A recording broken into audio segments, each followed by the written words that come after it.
On traffic light, dapat bang ilagay sa park or neutral? Just give you an idea lang mga paps, no?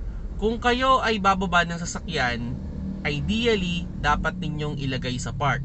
Pero kung hindi naman kayo bababa sa sasakyan, mas ideal ang neutral. Kung titignan natin, mas stress ang ating shifter kung from drive ilalagay natin siya sa park kasi mas marami siyang dadaanan than from drive going to neutral halos isang adjust lang.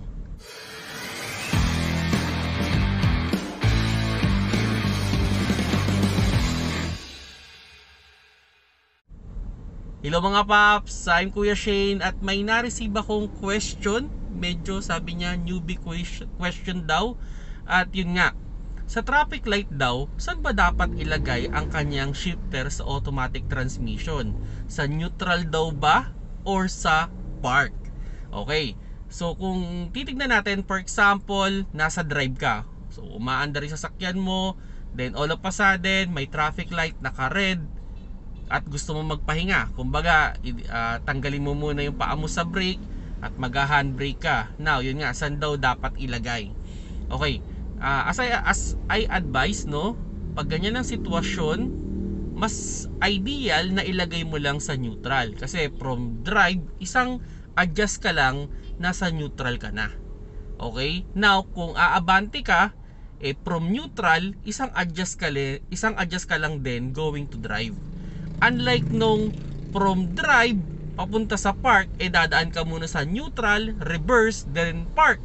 Then, para patakbuhin mo ulit yung sasakyan mo, from park, dadaan ka na naman sa reverse, neutral, and drive bago mo mapaandar yung sasakyan mo. Kung makita mo, napakaraming movement. So, there's a possibility na masira yung iyong shifter kaagad. In the long run, posibleng mas mabilis masira yung shifter mo.